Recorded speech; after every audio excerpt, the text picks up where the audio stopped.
sensa. Ocho. Mukuma. Okay.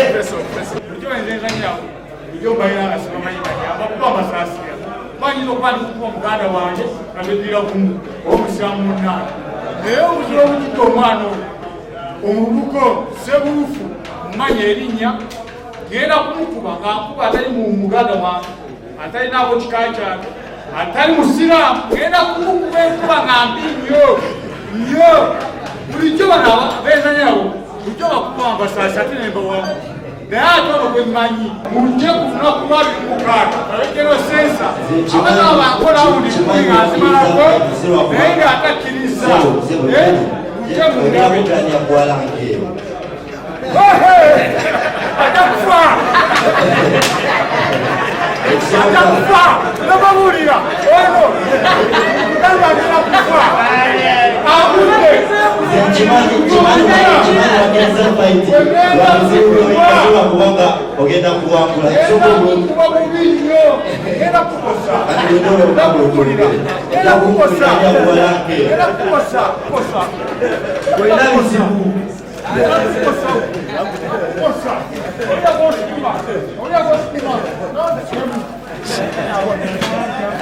mulabe ebikondo leeso omusajja ono mulaba kuba naye tweningi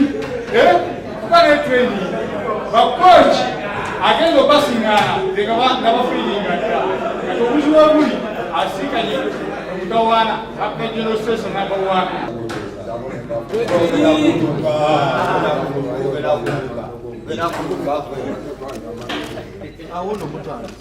Mtandamada abaruwala ono ngenda kumukuba era sobola kumuleka kulesaawo n'abeera amagamba nti andisikulasigala kuleka enzegera okufuuka kuleka sirero kabiri omukaaga ngenda kufuuka kuleka ngenda kumukuba kyokikakasa abawagizi bange bona bona batanda bangako ngenda kumukuba era sagala asookeraawo ntisatu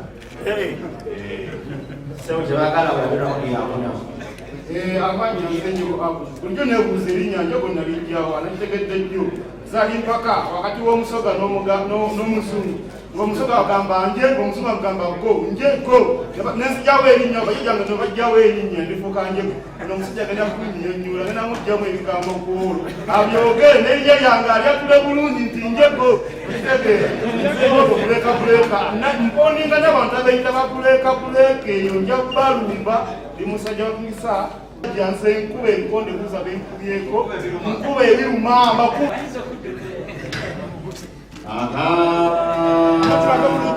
abiri mukaaga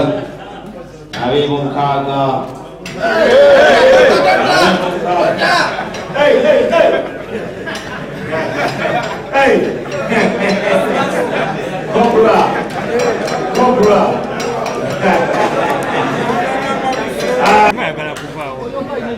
National title. Okay.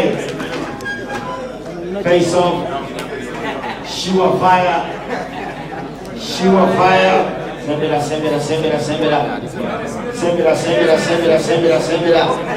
Eye contact. Amaso galiro wow. Eye contact. Message. Mengi Kenya the Cobra omusajja ayitibwa omusota akomyewo mumikuwa okubojja omuntu era kyeŋŋenda okukakasa omusajja bwe tuyingira mu miguwa wali balina akantu ke bakuteeka mu kamwa n'ennyondo esigala wali waleeri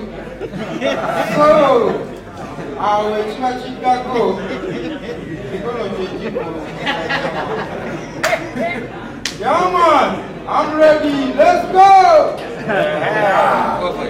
Thank you, sir. Go Moya, this one. Tell me,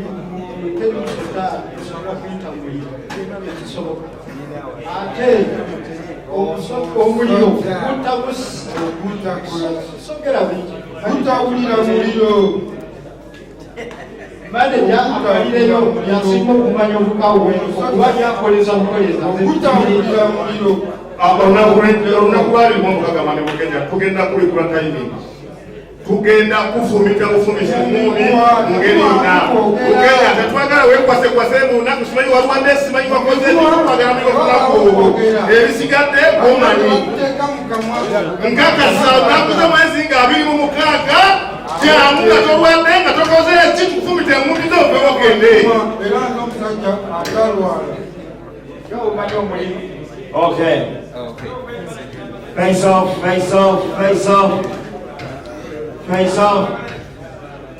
off.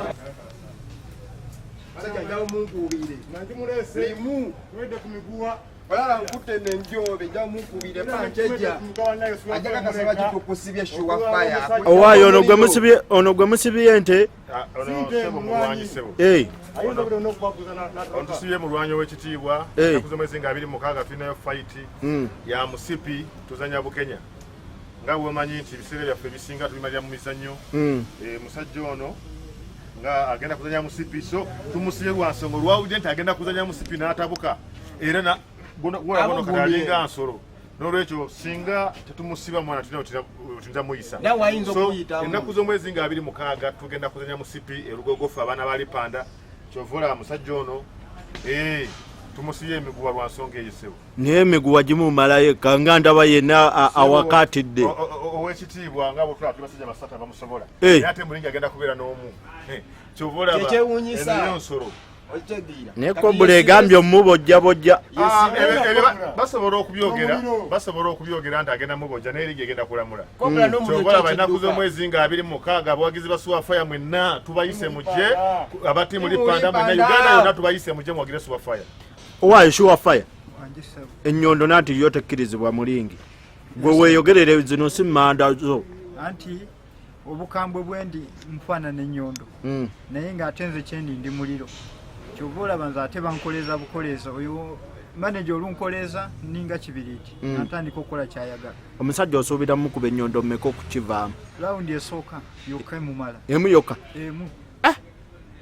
manager omusajja mweteeseteese bulungi yeteeseteese bulungi nyo lwansonga training abadde agikolera mu musenyu okulya abadde alya muwogo olumonde talya bino ebigonderera muliisa bulungi musajja mulabira bulungi nga bw'omulaba ane ekyokubiri si musajja wankati size mulabira Uganda yonna erabira musajja gwe bayita suwa fire era Uganda yonna etegese kulaba suwa fire era nkakaza bwe kusuwa fire oyogera ku kintu ekinene nnyo kubanga bakugamba ne muggulu waliyo omuliro bakugamba ne wansi waliwo omuliro katolwayo tulina suwa fire tukakasa nti suwa fire agenda kikola problem omukwatirako ayota ssebo eba mulabule buladi nawe beera wala semberayokko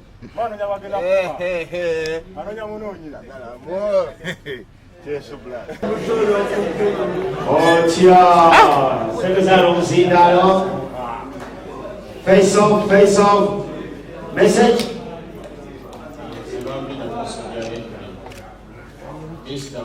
Mzee Kamaloba bakuyita Munsiike watandikira omukulu ekukapteni w'ettiimu y'eggwanga guddako omuto oli ali muvubuka guli naawe omuzeeyi guluma abato abavubuka n'omuzeeyi weguli embooka ey'amasanso n'omukulu agiwulira lwekuba kuba buli wamu Manya Gange, Ring Dr. Robert Kanga, WBC American Champion. Ono bamwita Kasujja, alimu omusujja sujja. Omusujja mwekuli, tebamuta Ring Dr. N'eddagala Inspire, Dr. Inspire. Kakati Dr. Jakubajja n'eddagala eri. Wano wenzanyire ennumbi zange zonna wano wendi wennyini wezizanyire okuva mu buto najjano nga ndi muzungu najjamu nga ndi mwana muto ataba emmumbi bakakati kyaliwo somedde St. Jude Kolohai egenda mu BDF abala mwena mumanyi ndiwa wano nonyononya emirundi nga 10 nga mu lwalo lwakubangi Bogo bandonya bakusaba ine emisango nze bokusaba olinnyako n'ogenda so ndinnyako n'ogenda bado ina kyonkoze bwetyo bwendine bwetuka ku kyalo kyange n'akaana kato kamaanyi nga gwe dokita omulwadde omulwadde obwakaki omulwadde obubaka bwe muwona omulwadde ono kasujja engeri gyaliwo omusujjasujja ngenda kunoonya ngenda kupepeta ngebagamba okupepeta ngenda kupepeta nga tokita bwapepeta weru kola kyoyagala naye mulingi ni mupepesi pepeta tomukolera postmortem. Picture moment. Kayiso. Picture moment. Okay. Kassimu Ouma, IBF Junior Leader. Ouma Badru versus Kakondo Yasin. Aha. Message ya open to.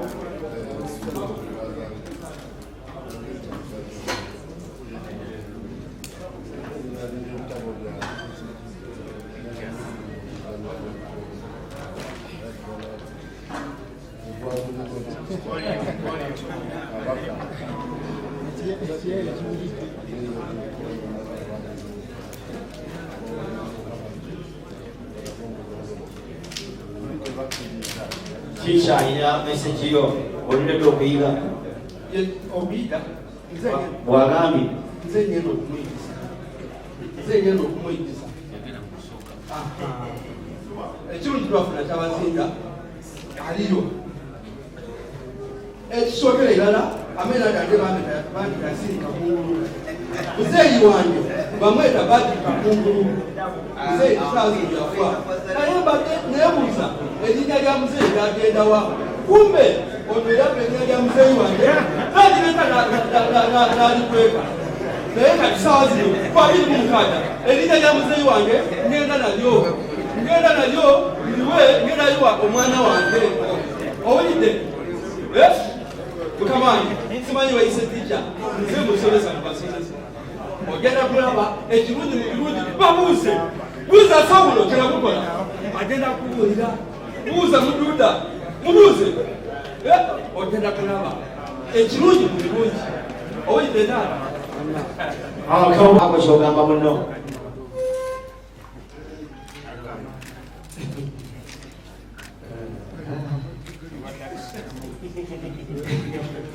Yo, amanyo ize korwa te makani kuri bindi kabaka kingome moyo kudebero.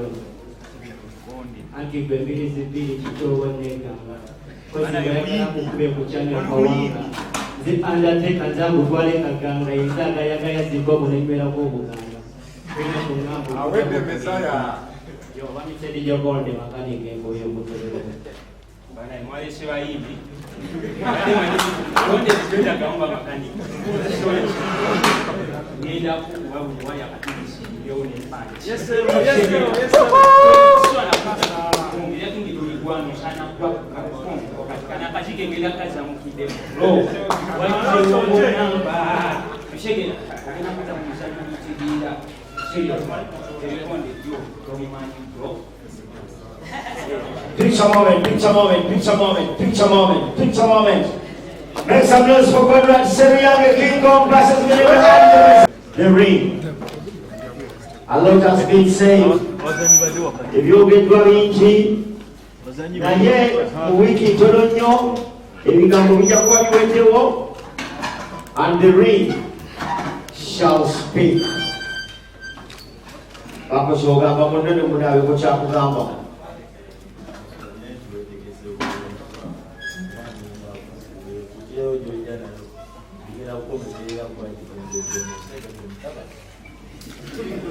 Okay.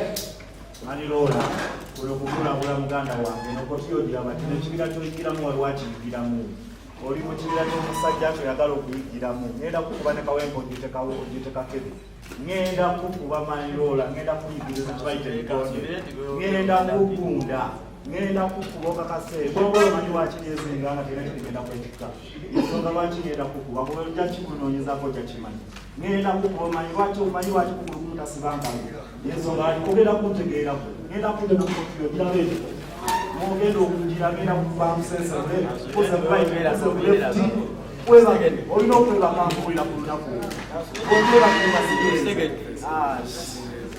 Picture moment, picture moment, picture moment. Picture moment, picture moment, picture moment. 26 Boxing Day. No more talk.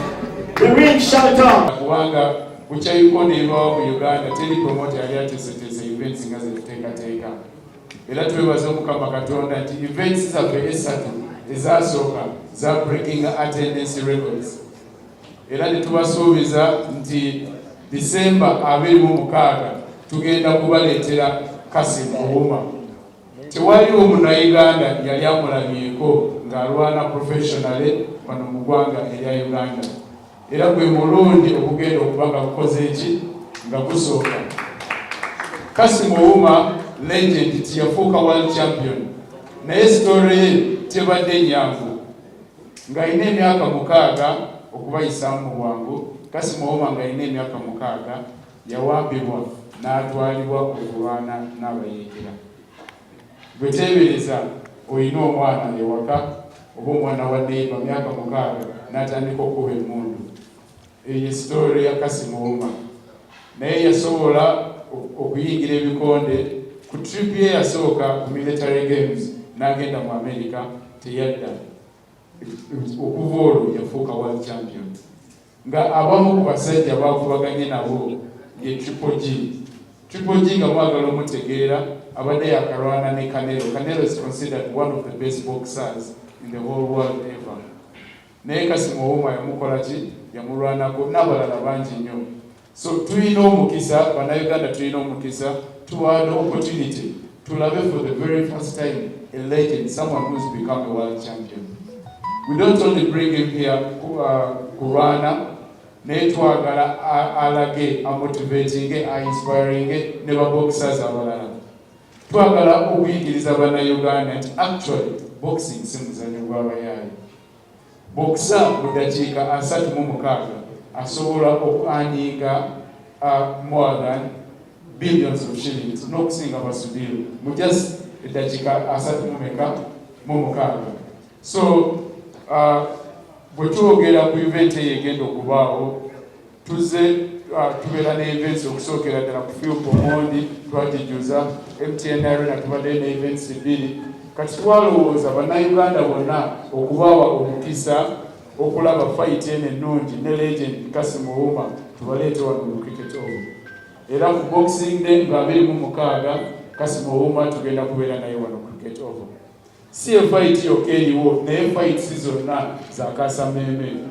Tugenda kubeera ne main event eya Yusuf Babu, a heavyweight prospect, one of the most successful amateur boxers mu Uganda. Kati nga heavyweight yakatandika pro omwezi oguwedde ng'agenda kuba akubagana n'Omutanzania oba Omutanzania asinga okulwana ebikonde mu East Africa ng'alina enwana 24. Alwanye mu Tanzania awamu ne mu mawanga amalala mu Europe ne mu America gwagenda okuba nga akubagana naye. Tugenda kubeera ne David Semuju, the animal, ono nga mu amateurs ye yali asinga mu nsi yonna. Ate ono David Semuju yakubako ne Rayton okwiri mu amateurs. Naye ekyo tekimweyiwa ono Kassimu Ouma alina okwebeereramu. So eyo fight egenda kubanga ya musibi ABU region title okusalawo ani asinga mu weight eyo mu region. Of course tulina plans nene nnyo for him. Tusuubira nti omwaka ogujja gunaagenda okuggwa ajja kuba asobola okubagana n'abasinga si mu Africa yokka but mu nsi yonna. Era tugenda kubeera ne titles endala 2. Isaac Sebuufu naye nga wa Tour Sports Rounds, Tom Saini nga wa KCCA agenda kuba nga akubagana n'ayina omusibi. Kati bwe twogerera fight egenda kubeera y'amaanyi. General Sensor bwe tuva ku ekyo omu ku basajja abasinga fan base show fire from Lepanda. And on my own behalf, my names I'm called Ukraine Brandon. I'm a director and a co-partner in 12 Sports Round. We are the promoters of this event. This event, as my colleague has told you, is going to take place on Boxing Day. I want to tell Ugandans that this is one of the everything you have never seen in Uganda that's going to happen. When you have always been hearing about Boxing Day, and Ugandans have been using Boxing Day for other activities, but we have brought boxing in Uganda.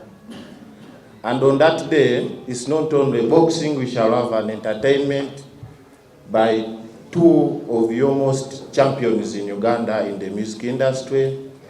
That is no other than the Winning Watch and King Saha. They'll be in Gogo Cricket Oval. I want to call all of you to come and attend, be with us on that day, as we unveil the new chapter in the boxing world. As what my colleague has told you guys, we are the #1 promoting boxing company now in Uganda and in East Africa. After this event of Boxing Day, we still have another Uganda versus Dubai. I'm going to bring you most of the fighters that are going to fight on Mayweather fight in Dubai. They are going to be in Uganda here on 14th. And that will be the starting point for boxing in Uganda. That's why we have chosen to open the doors of Uganda by bringing you the champion, that is Kassimu Ouma. Kassimu Ouma has never fought in Africa. Nobody, you can never see his billboard anywhere in Africa. His first fight in Africa is going to be in Uganda. I want to call upon of you media houses to welcome your own. Your own who has made a word, who has made the name in the entire world. And he has sold the flag 47 times in US. The Ugandan anthem was sung in US 45 times. When Kassimu Ouma is becoming the champion, and we know he's still the champion. That's why on the event, we are, even the music industry, the entertainment we have added there, we have looked for the best. We have brought you the champion, that is Winwatch and King Saha. So I want to call upon all of you to welcome your own on that day. Thank you.